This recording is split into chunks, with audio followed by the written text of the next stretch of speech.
The galaxy had been calm for so long that war had become a story told to frighten children. The Alari Empire ruled with grace and order, their ships gliding through the stars like silver wings. They believed no one could ever challenge them. Their fleets were perfect, their weapons unmatched, their worlds filled with peace and beauty. But peace has a way of making the powerful blind. When strange signals began coming from the edge of the galaxy, near a forgotten system called Sol, the Alari paid little attention. Their scientists dismissed the data as noise, and their admirals thought it was some dying star's interference. Yet the readings grew stronger, showing bursts of energy and heat, patterns that almost looked like engines. Curiosity turned to concern when scanners picked up hundreds of moving objects, all heading toward one of the Alari-controlled sectors. To them, it seemed like a primitive migration of unknown vessels, weak, clumsy, and unworthy of fear. Admiral Threx, a proud and confident leader of the Alari High Fleet, was sent to investigate. He sat in his grand command chair aboard his flagship, Serenity of Stars, surrounded by hundreds of warships gleaming in perfect formation. Around him, the cold light of the nebula painted everything in shades of blue. His officers were calm, their voices smooth as they read the data. "Incoming fleet," one said. "Their signatures are irregular. Engines unstable." Hulls metallic, unshielded. Threx gave a soft, almost bored smile. "Primitive travelers," he said. "Prepare to show them what true power looks like." His fleet formed a wall of light above the small, barren planet below, weapons ready, shields bright as crystal. The alien ships grew closer on the scanners, dozens of them. Then hundreds, their movements strange, unpredictable, and fast. The first of the unknown vessels appeared in real space, dark and scarred, with engines roaring like beasts. Their designs were ugly, blocks of metal with cannons jutting from every side. The Alari bridge crew murmured in disbelief. What kind of creatures would build such monsters? Threx asked softly, watching as the ships burned through the atmosphere with no grace, their hulls glowing red from the heat. Then, without warning, the unknown ships opened fire. There were no fancy light beams or elegant particle weapons, just enormous metal projectiles fired at terrifying speed. One struck an Alari cruiser. The shot ripped straight through its shimmering shields and tore the ship in half, its reactor exploding into a blinding flash. The bridge of the Serenity of Stars fell silent. Threx stood, his eyes wide for the first time in centuries. "Return fire!"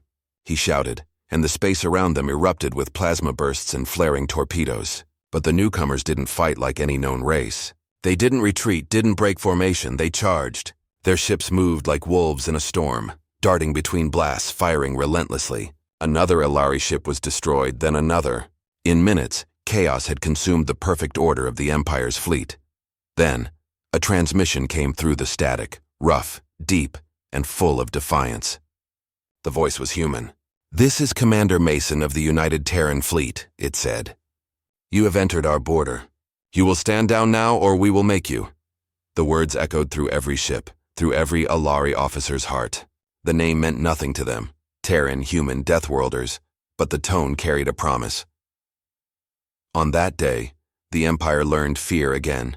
The sky burned with fire, and the legend of the Deathworlders began. No one in the galaxy had ever faced warriors from a world like Earth, a place that forged strength through suffering. And as the wrecks of Alari ships drifted silently in space, Admiral Threx whispered the question that would haunt the galaxy for ages. Who are they? Word of the battle spread across the galaxy like wildfire. In every corner of the Alari Empire, whispers filled the air. Stories of dark metal ships, of explosions that lit the void, and of strange beings who called themselves Deathworlders. Many refused to believe it. How could a species from a forgotten system defeat the fleet of the Empire? It had to be a lie, some trick or an accident of luck. But deep within the Alari archives, old records were brought to light, and with them came fear. The system called Sol was already marked long ago by explorers. Its third planet, a world of storms, quakes, poisons, and predators, had been labeled Class X Deathworld. The old survey logs described endless oceans of lightning, beasts with teeth longer than a soldier's arm, and air thick enough to crush weak lungs. The explorers who went there had barely survived, their ships damaged, their bodies scarred. The planet was declared unfit for life, and the Empire left it alone. No one ever returned, yet somehow the impossible had happened. The creatures that lived on that cursed planet had not only survived, they had left it. They had built ships, weapons, and engines. They had crossed the stars. To the Alari, it made no sense. How can something born in such a place have intelligence? One counselor asked. Because they had to, another answered quietly. That was the truth behind the Deathworlders. Everything on their homeworld had been built on struggle. Their bones were strong from gravity twice as heavy as most worlds. Their skin healed from wounds that would kill others. Their minds learned to adapt because death waited at every sunrise. On a planet that never forgave weakness, only the clever and the fierce survived. While the Alari debated, humanity prepared. Commander Mason and his fleet returned to their colonies near Sol, knowing that the Empire would not forget its defeat. In massive shipyards built from asteroid metal, engineers worked without rest. Sparks flew, engines roared, and voices shouted orders across steel corridors. Humanity had no shimmering technology, no perfect fleets or crystal cities, but they had something the Empire could not understand: willpower. Every man, woman, and child worked toward one goal: to survive whatever came next. On Earth, the skies were filled with the sound of drills and launchers. Soldiers trained in freezing storms, learning to fight even when their bodies screamed in pain. Children learned to build before they learned to read. Humanity was no longer just defending a planet. It was defending its right to exist in a galaxy that saw them as a mistake. In the Great Alari Council, fear turned to rage. The Emperor himself declared that the Deathworlders must be erased. To allow them to spread would mean the end of order, the end of Alari pride. So they began gathering ships, thousands of them from every allied species they commanded. Fleets larger than any seen before filled the stars, a tide of power meant to crush one tiny world. Their commanders laughed as they prepared, certain that no primitive species could withstand such force. But on the other side of the galaxy, humanity was already waiting. Commander Mason stood before his officers, his eyes hard as stone. "They think we're savages," he said quietly. "Let's show them how right they are."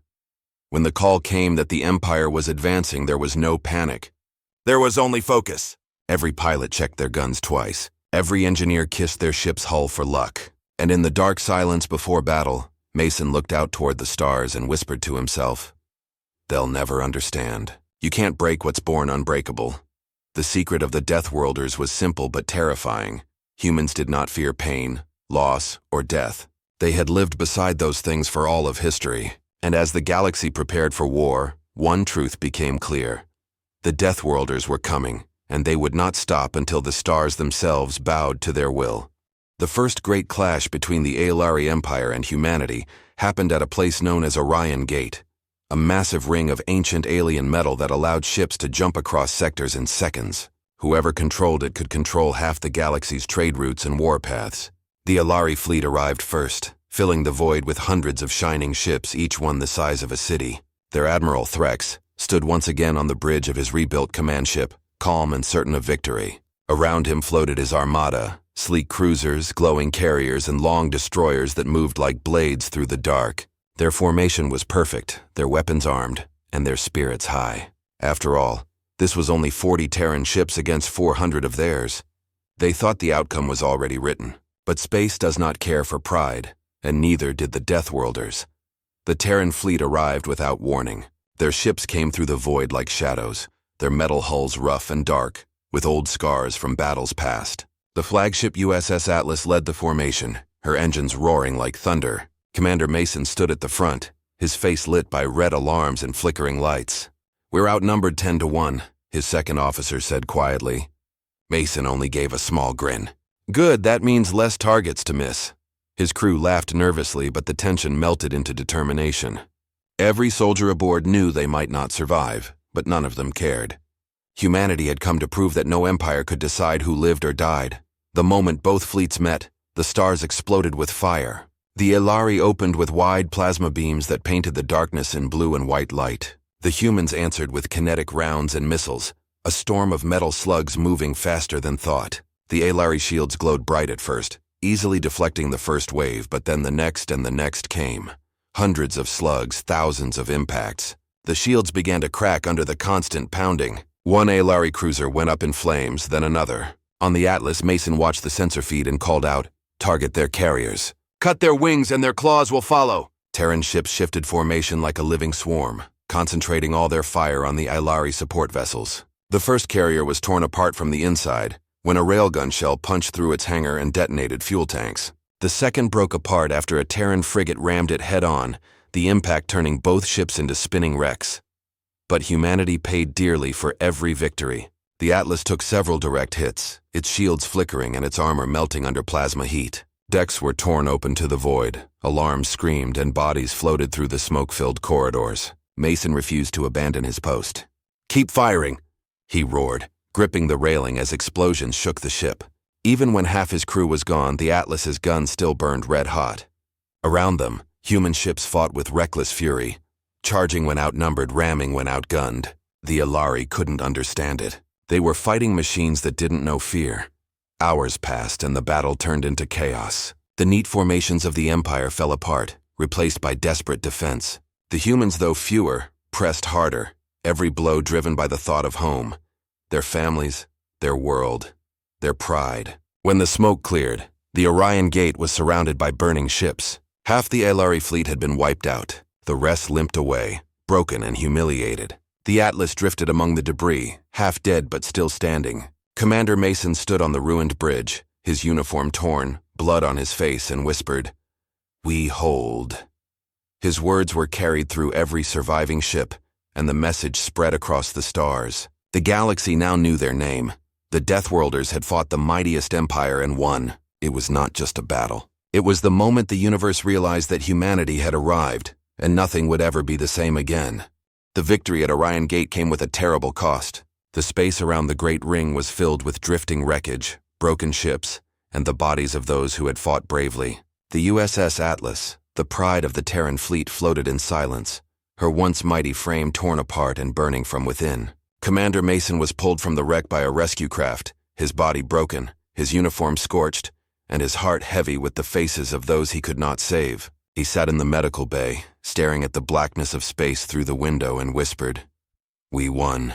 But at what price?" All across human colonies, news of the victory spread like a spark in dry grass. Crowds cheered, bells rang, and for the first time the galaxy spoke the word Deathworlders with awe and fear. But behind the celebrations there was grief. Thousands had died, and humanity had only just begun to understand the scale of the storm they had awakened. On Earth, factories burned through the night as new ships were built. Families sent their sons and daughters to the front lines, knowing they might never return. Engineers worked in orbiting shipyards, welding armor plates made from asteroid iron. Every resource, every ounce of energy, went into rebuilding the fleet. Humanity had proven it could fight, but to survive what was coming, it had to become stronger than ever. On the Ilari homeworld, the Empire reeled in humiliation. The Council of Lords gathered in their crystal towers, their calm faces twisted with anger. "They are savages," one hissed. "They have no order, no grace, no logic. They are chaos." Another replied bitterly, "And chaos beat us." The Emperor, cold and furious, declared that humanity must be erased from existence. No more warnings, no more speeches, only extermination. He sent word across the Empire and its allies. Every fleet, every weapon, every warrior was to march toward the Deathworlders' systems.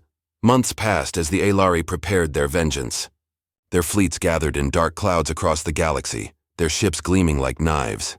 The Empire called upon their vassal races, the insectoid Kreth, the reptilian Varn, and the crystalline Rylari. Each race brought ships of their own, and soon an armada unlike anything the stars had ever seen was ready to move. The humans saw it coming. Their spies, their scouts, and their long-range sensors told them the truth. The Ilari were bringing everything.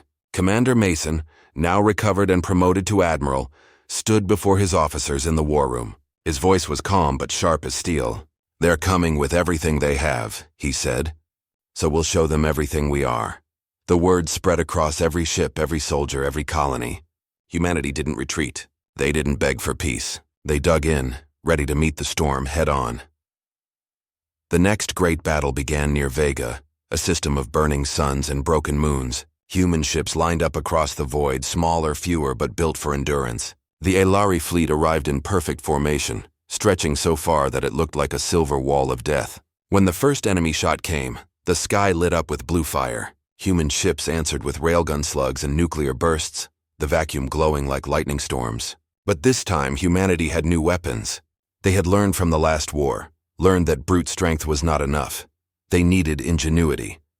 The humans unleashed EMP warheads that blinded the enemy's targeting systems, and drone swarms built from asteroid rock that crashed into enemy ships at suicidal speed. When a human vessel ran out of ammo, its crew turned it into a weapon and rammed it straight into an Aelari cruiser, shouting Earth's name as they vanished in flame. The Aelari called them monsters. But they weren't monsters, they were survivors. They fought not for conquest, but for home, for family, for the right to exist. And as the battle raged on, one truth became clear to both sides. The Deathworlders would rather die than kneel. Humanity's strength was not in its machines, but in its heart, and the galaxy was beginning to understand that nothing burns brighter than the will to survive.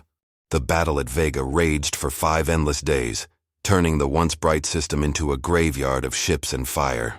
The stars themselves seemed dim under the burning light of explosions that never stopped. Every hour, more human ships were destroyed, their names vanishing into silence, their crews swallowed by the void. The Aelari fleet, though damaged, kept advancing, endless in number and merciless in their attack. The Terran defense lines broke again and again, but each time they fell back, regrouped, and struck again with desperate strength. On the bridge of the Atlas II, Admiral Mason stood like a shadow carved from iron, his eyes tired but sharp.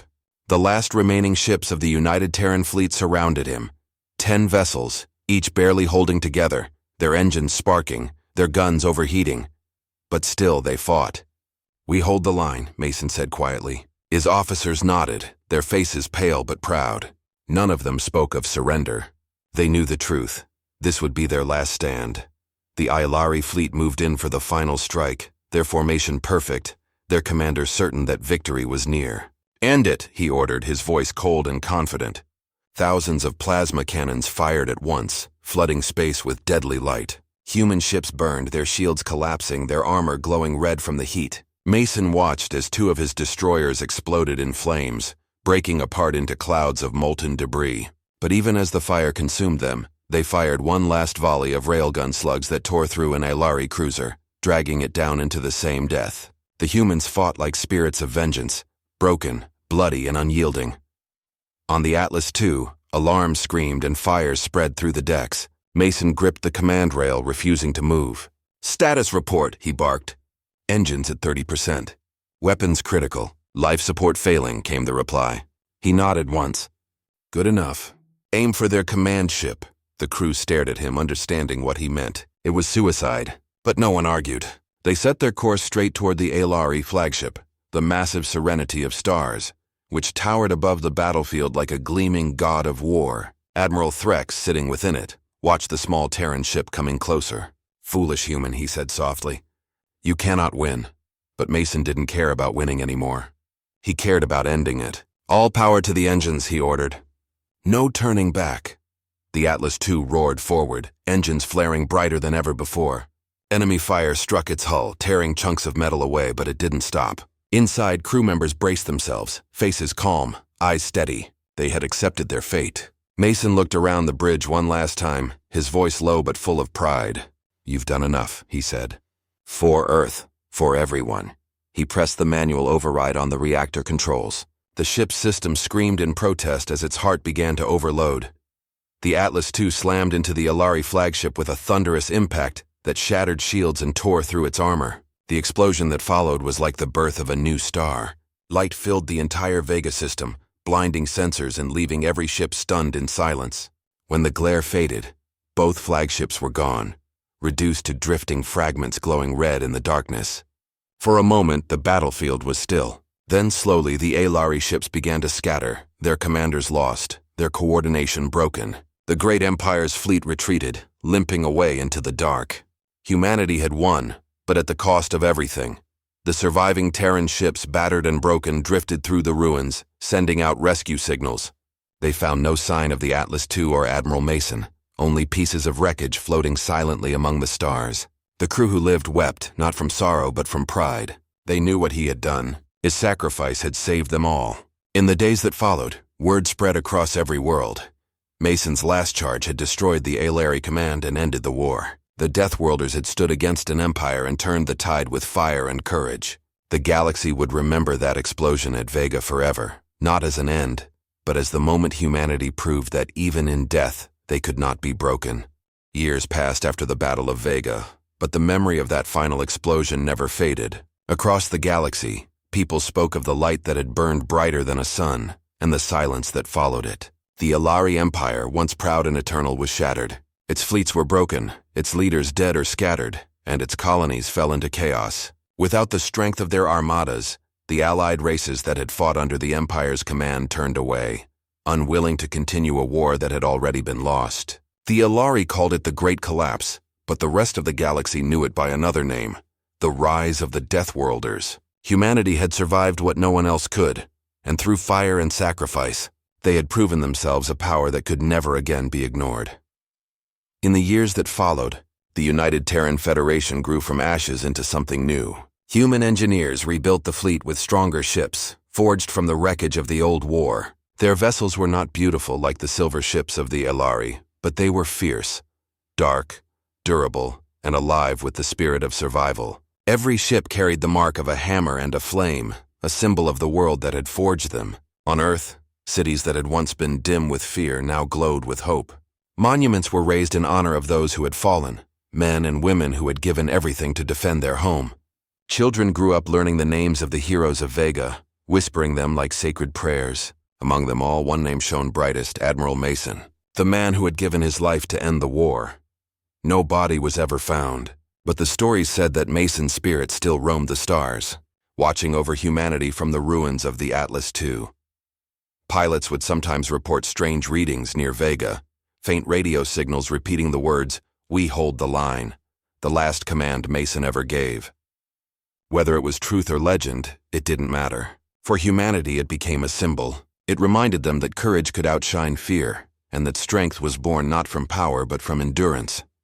Meanwhile, the Elari people tried to rebuild what was left of their empire. Their once perfect cities were filled with unrest, their noble houses arguing over who to blame. Some said the humans were demons born from a cursed world, others whispered that they were destiny's test. The few who had fought against humanity and lived spoke of them with awe and respect.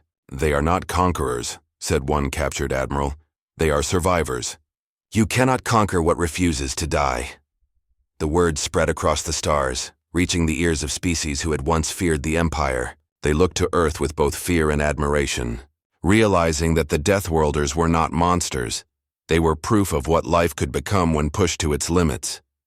Years later, at the edge of the Orion Gate, a great monument was built, a ring of stone and steel that drifted in orbit, carved with words that all could read. It was simple, but powerful. "We came from the planet that kills the weak. We learned to survive when no one else could. We do not seek war, but if war comes, we will not fall. We are the Deathworlders." The monument became a place of silence and respect, where even alien ships would slow down to pay tribute. Humanity did not claim to rule the galaxy. They simply claimed their right to exist. But deep within their hearts, every Terran knew that peace would never last forever. The stars were vast, and danger would always return in some new form. So they continued to build, to explore, to prepare. A new generation of Terran ships, faster and stronger, began to sail beyond known space, carrying the legacy of the Deathworlders into the unknown. And as they vanished into the dark, the galaxy watched in quiet wonder, remembering the lesson written in blood and fire, that when the Deathworlders appear, the universe itself must change.